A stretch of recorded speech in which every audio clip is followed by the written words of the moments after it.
I used to think nothing in this world could actually leave me frozen. But that changed the moment I looked at my phone screen and saw my wife walking out of the kitchen, smiling softly, then reaching up to pull down the hoodie of the man standing next to her. And then they kissed. Right there in the middle of our living room. I couldn't see his face clearly, but the way he stood, the way his hair was cut, those sneakers, there was no mistaking it. There was only one person who could walk into our home and have Bruno wagging his tail like he'd just seen family instead of barking. I didn't say anything. I didn't yell, didn't throw things, didn't ask why. I just sat there, hands gripping the edge of the table, and one question kept circling in my head. How does someone betray not just love, but their own blood? Before we begin, if you've ever had to walk away from someone you loved because they crossed a line you couldn't ignore, this story is for you. I used to think Claire was the one who brought order to my life. We met at a conference in Seattle. I was a quiet mechanical engineer. She was working the PR booth, handing out flyers with a smile like she was hosting a show. I pretended to be interested in the event planning industry just to keep talking to her for a few more minutes. 3 years later, we were married. We had a small house in the suburbs of Portland, just big enough for the two of us and Bruno, a lab mix Claire picked because, in her words, his eyes looked just like her brother's. Every Sunday, we'd bake something together. We kept a growing list of travel destinations stuck to the fridge, adding to it whenever we saw a place that caught our eye. Both our families were close. Claire would text my mom about whatever drama was happening in the latest TV show. My younger brother Evan would often swing by to play with Bruno, help fix stuff around the house, even house sit for us once when we went on vacation. Then one day, my dad collapsed while tending the garden. The doctor said we needed to keep a close eye on him. There were signs of heart issues. My mom was getting older, not in the shape to care for him 24/7. Evan was tied up at the gym where he worked, couldn't cancel his personal training sessions, so my mom called me. My job was remote, and more than that, I'd always been the closest to my dad. Always had been, ever since I was a kid. Claire encouraged me to go. She said I should be with my family, and if anything came up, she'd ask Evan to help her out, and I believed her. It all started with little changes, so small that if I hadn't been paying attention, I probably would have brushed them off. I'd been home taking care of my dad for about 2 months when I started noticing it. Claire stopped texting to ask how he was doing. No more "I miss you" messages like before. Instead, it was always me reaching out first, and her replies were short. In a meeting. Can I call you later? Or sometimes, nothing at all.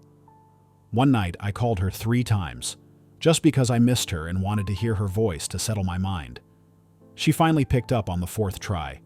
Her voice was quiet, like she was standing outside somewhere. She said she was scouting venues with a client and couldn't really talk. I believed her. At the time, I still did. Weekends, which used to be sacred for us, slowly disappeared. Claire said she was managing a big event series, traveling between cities. One night she was in a hotel in Salem, the next in Eugene. Always just far enough that I couldn't check, but still believable for someone in her line of work. When I asked, she'd just say, "Last-minute client stuff. I'm exhausted." But even then, I couldn't ignore how every time we video called, the camera was always pointed at the ceiling or the curtain, never the full room like before. I texted to ask how Bruno was doing, if he was eating okay. Claire just replied, "Been too busy to notice." That dog used to be her whole world. Now he was just a footnote in her clipped replies. I started feeling like I was standing outside my own marriage, watching it unfold through glass. And what felt even weirder was my brother Evan. He used to check in every week, no matter how busy. Sent me pictures of Bruno being goofy, asked when I was coming back, sometimes even dropped off food for Claire when she worked late. Lately, nothing. I'd text him. He'd leave it on red. Still posting on Instagram though, gym selfies, coffee runs with friends, but never once mentioned stopping by our house. I told myself maybe I was just being sensitive, but each little thing, every ignored message, every "I'm busy," they started to stack up, piece by piece, forming a picture I didn't want to look at. Something was slipping away from me. I just hadn't figured out yet Who was pushing it? I decided to come home for a 2-day visit. Dad had just gotten a good checkup, and I thought Claire would be happy to see me show up out of the blue. But the one caught off guard was me. Claire opened the door looking genuinely flustered. The house smelled different, sweet and heavy, like a perfume she never wore. There were 2 coffee cups on the kitchen counter. One of them definitely wasn't her usual order. Claire said a coworker had stopped by for an urgent meeting and already left. I didn't ask anything, just smiled and said, "Thought I'd surprise you." That whole evening, Claire was overly polite. She made my favorite dish, asked about my parents, shared some quick updates about work, but skimmed through them like she couldn't wait to move on. When I asked more, she just said, "There's too much. I can't remember all the details." The next morning, while she rushed out for work, I went into the home office to grab some project files. And that's when I saw it. A hotel receipt tucked inside Claire's planner. The name of the hotel was near Lake Oswego. We'd stayed there during our first post-wedding getaway. The receipt clearly showed 1 room for 2 guests, paid with the secondary card I had issued for Claire. The date? Last Saturday, the same weekend she told me she was in Eugene for a conference. I stared at that piece of paper for a long time. The guest name listed simply, E. Reyes. That night, after Claire had fallen asleep, I opened up her old laptop. She was still logged into her Google account. I hadn't planned to do this, but my hands moved on their own, opening Google Timeline like some part of me already knew. There it was, a red dot on the map, right at the Oswego Hotel, on the exact day listed on the receipt. I zoomed in. A few photos were saved from that location. One showed the bathroom mirror, just a blurry reflection, but it was enough. A tall man, cropped hair, wearing a light gray hoodie. The next morning, as I was helping Claire with laundry, I found a man's outfit in the basket. A light gray t-shirt, black joggers, size M. The brand? The same one Evan always wore. I knew that because we once ordered from the same flash sale together. Before leaving, I went to grab my razor from the bathroom. I opened the cabinet and saw it. A brand new box of condoms sitting among the medicine bottles. Not a brand I've ever bought. Not one we've ever used. I opened the box. Only one missing. I just stood there still, in that tiny room that smelled like mint toothpaste. And all those scattered details finally came together, into a picture I could no longer deny. Clear. Cold. Unmistakable. I didn't need to guess anymore. I didn't say anything. No confrontation, no questions.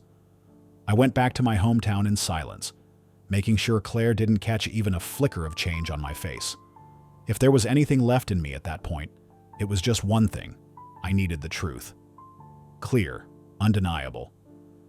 The next week I came back to the house under the excuse of picking up some important documents. Claire didn't ask much. She was getting ready to go out, still acting the same as always. So normal it felt almost numb. As soon as she left, I got to work. Within 2 hours, I had installed 4 hidden cameras, one in the living room, one in the kitchen, one by the front door, and one facing the backyard entrance Claire rarely used. Each one was carefully tucked away inside something ordinary. A picture frame, a potted plant, a bookshelf, and the electrical box near the wooden fence. The cameras were motion-triggered and uploaded footage to a private cloud I had set up. I also installed a keylogger on Claire's laptop. She never changed the admin password I created years ago. She was still logged into her Google account on the browser, and out of habit, she always left her laptop open. A week later, the picture started to form. The keylogger captured messages between Claire and someone named E. No last name, no profile photo, but the way they spoke to each other told me everything I needed to know. She wrote, "I wish you could stay over every weekend. I feel like myself when I'm with you." And he replied, "When you were napping, I just sat there watching you, wishing I could freeze time." That was all I needed. Just the fact that she called him you like that was enough. I started gathering everything. Screenshots of messages, the hotel receipt, location data from her Google account, her browser history. Then the video from the backyard camera gave me the final blow. Saturday night, 8:47 p.m. A tall man wearing a gray hoodie stepped through the back door. hood pulled low. The angle wasn't clear enough to show his face, but the build, the movements, they were too familiar. I switched to the living room camera. Bruno ran out. No barking, just wagging his tail, happy, like greeting someone he'd seen 100 times. The man bent down to pet him, then stood back up, still with the hood on. Claire came out of the kitchen holding a glass of wine. She smiled, a different kind of smile, softer, lighter, like she was finally breathing again. He stepped forward, wrapped his arm around her waist. She reached up, pulled his hood back, and they kissed. I jumped out of my chair. The camera angle was tilted, blurry, but I saw it. The anchor tattoo on the back of his left wrist, the tight fade haircut, the same sneakers I bought him for his birthday 2 years ago. Evan. I sat there in that tiny room next to my dad's hospital bed, watching that clip over and over again. But it wasn't rage I felt. It wasn't sadness either. It was nothing, just a hollow kind of silence. Like whatever used to hurt had already burned out. The next morning, I called my private attorney, someone Claire didn't know.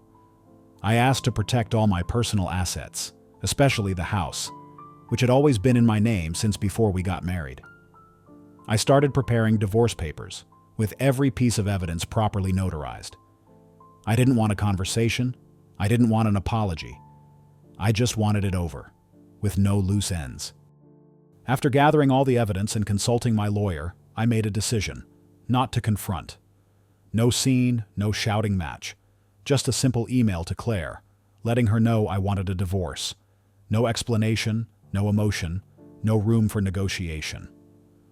Minutes later, she started calling, then texting, then emails started coming in, full of question marks and frantic phrasing, like she couldn't wrap her head around what was happening. The same questions over and over. Why? What did she do? Was I angry? Was this a misunderstanding? Claire still didn't know I knew. I replied with one cold line. No emotion, no opening, just closure. I didn't need her to explain. I just needed her to sign. Then came silence, almost an hour of it. And then the long, disjointed messages started rolling in. Her tone all over the place. Panic, regret, excuses. She said she felt abandoned, that I'd been gone too long, that she was lonely, that it wasn't really betrayal, just a weak moment. She begged me not to end things over one mistake. I read it all, saved it, didn't reply. That night, Evan texted me. His message wasn't any clearer. He said Claire had been the one pulling him in, that she made the first moves, that he was just too weak to stop it. It sounded less like a confession from a grown man and more like a scared kid trying to dodge blame. This was the same guy who used to call me his brother. I screenshotted it and sent it to my attorney as an add-on. 2 days later, Claire showed up at my parents' house. I didn't come out. My mom stepped outside to talk to her. I didn't hear what was said, but when my mom came back in, she just looked at me and said quietly, "She won't be coming back." A week later, the divorce paperwork was officially delivered to Claire by my lawyer's office. Everything was locked down, my personal assets fully protected, joint finances fully documented, and every piece of evidence notarized. There were no letters. No emotional statements. Nothing but clean legal lines and one final blank space. A few days after that, she signed. Evan never reached out again. And me? After everything, I didn't feel triumphant. I didn't even feel free. I just felt lighter. Not because I'd won, not because I'd escaped, but because the last door had finally closed. Quietly, cleanly, with no one left standing in the doorway to say goodbye. The hearing was scheduled for an early weekday morning. I arrived ahead of time, sitting quietly in the courtroom with a fresh cup of coffee. I didn't feel nervous. I wasn't hoping for anything. I just wanted everything to be handled by the book, clean, legal, and with as little interaction as possible. What I didn't expect was this. Just over a week ago, they were still blaming each other, and now they walked in hand like nothing had ever happened. Claire wore a soft-colored dress, looking gentle and composed, almost innocent. Evan walked beside her, silent, giving me a slight nod when our eyes met, as if he still thought politeness meant something after all that. Claire's face wasn't panicked like the day she got the divorce notice. Instead, she looked resigned, maybe even a little confident. Maybe she thought if she played it just right, softened her tone enough, she could still tilt the outcome a little in her favor. Her lawyer opened with the classic angle: emotional distance, a marriage that broke down from neglect. In court, Claire painted me as the closed-off husband, emotionally distant. Someone who drifted away into his own world and left her feeling alone. She said she tried to fix things but got nothing back. She cried while she said it, trying to frame herself as a heartbroken wife who just couldn't reach the man she loved. I didn't react. I didn't need to. I just sat there while my lawyer began presenting our side. The evidence came out piece by piece, clear, structured, and impossible to deny. First, printed messages between Claire and the one named E, filled with words you don't use with a coworker. Then came her Google location data, matching exactly with the hotel booking near Lake Oswego, on the same day she claimed she was away on business in another city. Then the video footage, Evan walking in through the back door, Claire coming out of the kitchen, pulling back his hood, and the two of them kissing in the middle of my living room. And finally, a collection of my messages to her. Daily check-ins, little things, gentle questions, and what I got back. Short, blunt replies. Sometimes, nothing at all. The courtroom went completely silent. Claire turned pale. She didn't say another word. Her fingers twisted the hem of her dress like she was clinging to whatever calm she had left. Evan kept his head down, barely able to look up. Their attorney tried one last shot, attacking the prenup. They claimed it was cold, lacking in compassion, no longer fitting the emotional reality of the marriage. It was a weak attempt. The judge flipped through the document. Everything was properly signed, notarized, and clearly laid out, especially the clause covering infidelity. After a brief review, the judge dismissed their request to void it. With that decision, any pushback they had left was officially dead. I stood up, gathered my documents, and walked out. I didn't look back. I didn't care if they were still standing there or had already left. I stepped out the same way someone finishes a long, grueling project, not proud, not satisfied, just certain that it was done. Thoroughly, properly. And that was enough. After the trial, I went back to the small town where my dad lived. He was doing a lot better, eating well, moving around on his own, even telling me to stop hovering around like he was fragile. He said I should go back to my own life, that he was past the hardest part now. I nodded. There was no rush. I still spent a few days a week with him, but I also started slowly pulling myself away from that sense of obligation. Maybe after everything, he was the only one who still tied me to something that resembled family. Claire moved out the week after the hearing. I wasn't there when it happened. A legal liaison arranged the whole thing. I was only notified once the house was cleared. She moved in with Evan for a while. I didn't ask where. Didn't care how they were living. But gossip never needs an invitation. Word got around fast. Sister-in-law cheats with brother-in-law spread quicker than I expected. Someone from Claire's old company apparently spilled the story, and it reached upper management. They asked her to step away from work while they reviewed her professional conduct. Not long after, she officially lost her job. Evan didn't fare much better. Clients at his gym started canceling their training packages. Some even told him outright they didn't want physical contact with someone like that. A personal trainer who couldn't maintain basic moral boundaries didn't deserve to coach anyone. He tried switching to online sessions, live-streamed some home workouts, but the response was pretty much dead. They started fighting. About money, about disappointment, about how neither of them was where they thought they'd be. The first few months they tried to hold on. After that, it was just the same arguments on loop. Not enough income to keep renting. Not enough patience to keep living together. In the end, they split. Evan moved back in with my parents. He asked if he could stay for a while. My mom let him in, but she didn't look at him the same way anymore. I knew because she told me. He got a job at a small gym in town. Low pay, long shifts, but at least it was something, somewhere to begin again. As for Claire, I don't really know. Last I heard, she was still job hunting. Not many places were eager to hire someone wrapped up in workplace drama, especially not in the event planning world, where image and connections are everything, and she'd burned both. I didn't feel vindicated. I didn't feel sorry either. It was more like reading about someone I used to know, someone whose story no longer had anything to do with mine. Now I live alone. Went back to my remote engineering work. I take care of my dad, tend the garden, and I'm learning how to cook dinner for one without feeling like something's missing. It's not easy, but it's quiet. And for now, it's enough. I don't really think about falling in love again. Not because I've lost faith, but because now, peace is something I value more than any kind of overwhelming emotion. I live alone, in every sense of the word. I wake up early, make my own coffee, take Bruno for a walk around the neighborhood. Some mornings, when there's a light drizzle, I still go out.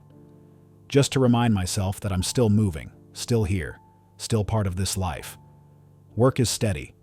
I do remote engineering, barely have to talk to anyone. I cook my own lunch, read books at night, call my dad. He's been doing much better these days. Sometimes he even tells me I should open my heart again. I just smile, say nothing. He gets it. I don't really think about Claire or Evan anymore. Not because I've forgiven them, but because I've walked far enough from where I used to stand that I don't need to look back. Whatever happens to them now, it's theirs to carry. It doesn't belong to me anymore. I've started to appreciate the little things. An afternoon with no interruptions, a dinner without awkward silence, a quiet night where I don't have to pretend I'm okay. Life isn't thrilling. There are no big highs. But there's no more collapse either. It's simple, even, and full in its own quiet way. And I think maybe that's enough for someone who's just learning how to live alone again. If this story spoke to something you've lived through, or gave you a moment of quiet strength, leave a comment, share your thoughts, and subscribe my channel. Thanks for watching.